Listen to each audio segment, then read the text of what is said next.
Oke, selamat malam Bapak Ibu semuanya. Perkenalkan, nama saya Demi Indra Ibowo dari kelas JLJA. Pada tugas karakter building kewarganegaraan pada kali ini, saya mengangkat tema terkait SDG nomor 12, yaitu konsumsi dan produksi yang bertanggung jawab.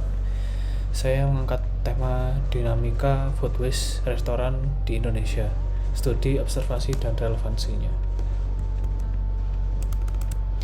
Ya, untuk latar belakang dari yang saya paparkan hari ini berhubungan dengan observasi lapangan yang sudah saya lakukan tempo hari, yaitu dengan tema dinamika food waste restoran di Indonesia, dalam kasus ini daerah saya di Jawa Timur, Kota Malang. Tujuan ke-12 dari SDG, Sustainable Development Goals, menekankan pentingnya memastikan pola konsumsi dan produksi yang berkelanjutan. Hal ini mencakup pengelolaan sumber daya alam secara efisien, pengurangan limbah, dan pengelolaan bahan kimia berbahaya. Ya, oleh sebab itu saya melihat di Indonesia implementasi SDG ke-12 ini jadi sangat krusial, mengingat tantangan besar dalam pengelolaan limbah makanan dan konsumsi yang berlebihan ini berbanding terbalik ya dengan misi-misi pemerintah saat ini. Salah satunya program besar presiden saat ini, yaitu makan siang gratis dan ketahanan pangan. Ya, Indonesia menjadi salah satu penghasil food waste terbesar di Indonesia. Indonesia ini menduduki peringkat keempat sebagai negara dengan tingkat food loss dan food waste tertinggi di dunia. Setiap tahunnya sekitar 23 hingga 48 juta ton makanan terbuang, yang sebagian besar itu berasal dari sektor rumah tangga dan restoran.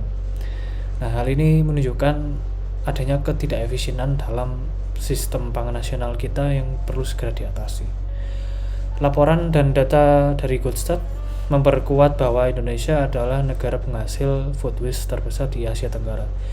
Nah, ini bisa dilihat di grafik di samping ya. Indonesia ini menghasilkan sekitar 14,73 juta ton sampah makanan rumah tangga per tahun, jauh melampaui Vietnam yang berada di peringkat kedua dengan hanya 7 juta ton. Angka ini menggambarkan tidak hanya masalah konsumsi berlebih, tapi juga pola konsumsi kita yang kurang bertanggung jawab. Jika tidak segera ditangani, food waste akan terus membebani ekonomi. Selain itu juga bisa memperburuk krisis pangan dan memberi dampak besar pada lingkungan sekitar. Nah, masalah lainnya adalah kerugian ekonomi Indonesia itu mencapai 500 triliun per tahun terkait food waste ini. Food waste di Indonesia ini tidak hanya berdampak pada lingkungan juga ya, tetapi juga menyebabkan kerugian ekonomi yang cukup signifikan. Setiap tahunnya nilai makanan yang terbuang mencapai sekitar 500 triliun. Angka ini mencerminkan potensi ekonomi yang hilang, dan kita harus menyoroti perlunya strategi pengelolaan pangan yang lebih baik. Sektor restoran dan layanan makanan lainnya memberikan kontribusi besar juga terhadap timbulan food waste ini.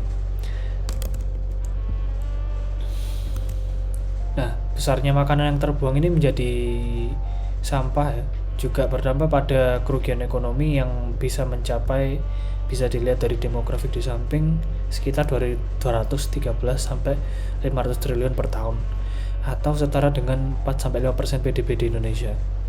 Sedangkan dari sisi sosial adalah kita bisa kehilangan kandungan energi yang setara dengan porsi makan 61 hingga 125 juta orang atau 29 sampai 47% populasi di Indonesia.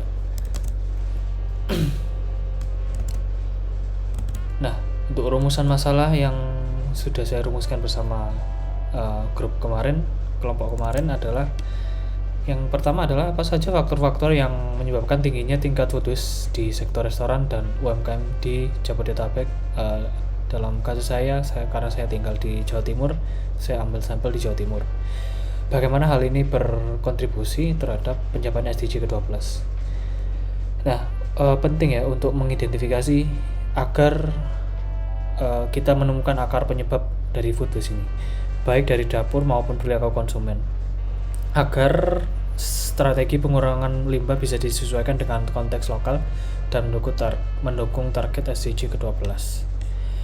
Yang kedua adalah bagaimana dampak ekonomi dari food waste Indonesia, terutama dalam konteks kerugian yang ditimbulkan terhadap PDB dan potensi hilangnya sumber daya yang dapat digunakan untuk meningkatkan kesejahteraan masyarakat.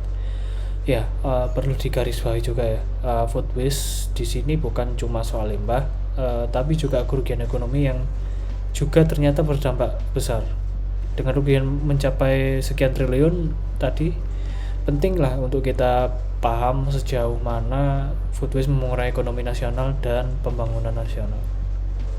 Dan yang ketiga, apa langkah-langkah kebijakan yang diperlukan untuk mengurangi food waste di Indonesia ini.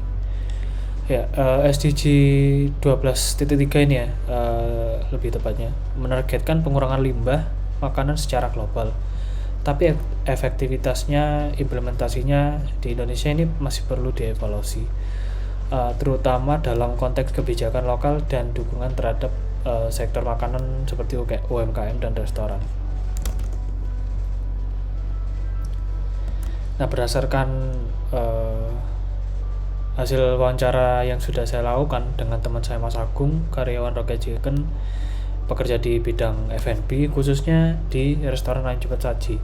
Diskusi kita kemarin membahas mengenai isu limbah makanan atau food waste yang terjadi di tempat kerja Mas Agung, termasuk jenis makanan apa yang paling sering terbuang, penyebab, serta upaya-upaya yang dilakukan sama restoran. Nah, sesuai dengan wawancara yang sudah saya lakukan dengan teman saya Mas Agung, karyawan Rocket Chicken, bekerja di bidang F&B khususnya di restoran lain cepat saji. Diskusi kita kemarin membahas mengenai isu limbah makanan yang terjadi di tempat kerja Mas Agung, termasuk jenis makanan apa yang paling sering terbuang, penyebabnya apa, serta upaya-upaya yang dilakukan oleh pihak restoran. Nah, beberapa poin yang saya soroti dari diskusi kita kemarin adalah sumber utama food waste berasal dari pelanggan dan dapur. Pengalaman Mas Agung ini menunjukkan bahwa pengelolaan limbah yang efektif membutuhkan sistem yang terstruktur, seperti pemisahan sampah dan pengolahan kembali sisa makanan yang layak. Selain itu, opsi takeaway tidak sering dimanfaatkan ya. Peran pelanggan dalam mengurangi food waste ini juga tidak kalah pentingnya. Meskipun ada opsi membungkus sisa makanan, sebagian besar pelanggan itu masih meninggalkan makanan yang tidak habis. Nah, selain itu limbah makanan mereka dimanfaatkan sebagai pakan ternak. Mereka memberikan sisa makanan mereka sebagai pakan ternak kepada masyarakat sekitar sehingga mereka bisa membantu mengurangi limbah, tapi juga menciptakan sinergi sosial dan mendukung keberlanjutan lingkungan sekitar restoran. Lalu mereka juga mempunyai sistem penyimpanan dan SOP yang bisa memperkecil limbah. Dengan menggunakan freezer dan SOP penyimpanan hingga 1 minggu, restoran bisa mempertahankan kualitas sisa makanan sekaligus memberi waktu agar produk tersebut bisa dimanfaatkan kembali, mencegah pemborosan karena makanan basi ataupun rusak. Yang tidak kalah pentingnya adalah pelatihan staf sebagai salah satu langkah pencegahan food waste. Mereka mempunyai pelatihan selama 3 bulan bagi karyawan baru untuk memperkuat pemahaman akan pentingnya pengelolaan limbah dan cara pengolahan yang benar, sehingga operasi dapur dapat berjalan sesuai dengan standar minim.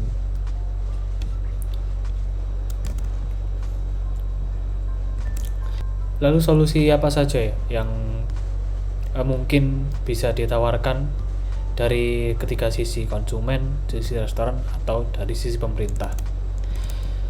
Kalau dari sisi konsumen, kita bisa mengubah pola konsumsi ya, ambil dan pesan secukupnya, karena banyak food waste berasal dari kebiasaan mengambil atau memesan makanan berlebihan.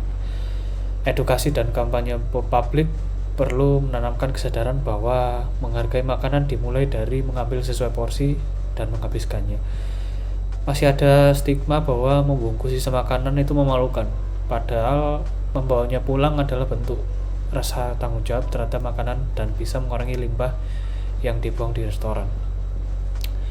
Lalu dari sisi restoran, penyesuaian porsi dan menu yang fleksibel. Restoran bisa memberikan pilihan ukuran porsi agar pelanggan bisa menyesuaikan dengan kebutuhannya. Selain itu, restoran bisa mengurangi menu dengan bahan yang rawan basi dan menyesuaikan stok harian agar lebih efisien. Dan yang terakhir, dari sisi pemerintah, mendorong regulasi dan insentif pengelolaan sampah makanan. Pemerintah dapat menerapkan kebijakan seperti potongan pajak bagi restoran yang punya sistem pemisahan dan pengolahan food waste, ataupun mereka bisa memberi insentif bagi pelaku usaha yang bekerja sama dengan bank sampah atau food bank. Dan yang terakhir, refleksi pribadi saya selama mengerjakan proyek ini, melalui proyek observasi dan wawancara ini, saya mendapatkan kesempatan untuk melihat langsung persoalan food waste dari sudut pandang pelaku industri F&B. Wawancara bersama teman saya tempo hari memberi tahu saya bahwa ini bukan hanya soal makanan sisa, tetapi juga mencakup pengelolaan operasional yang lebih kompleks. Praktik yang mereka lakukan menunjukkan bahwa meskipun restoran mereka berskala menengah, mereka tetap berupaya menciptakan sistem yang bertanggung jawab dan efisien.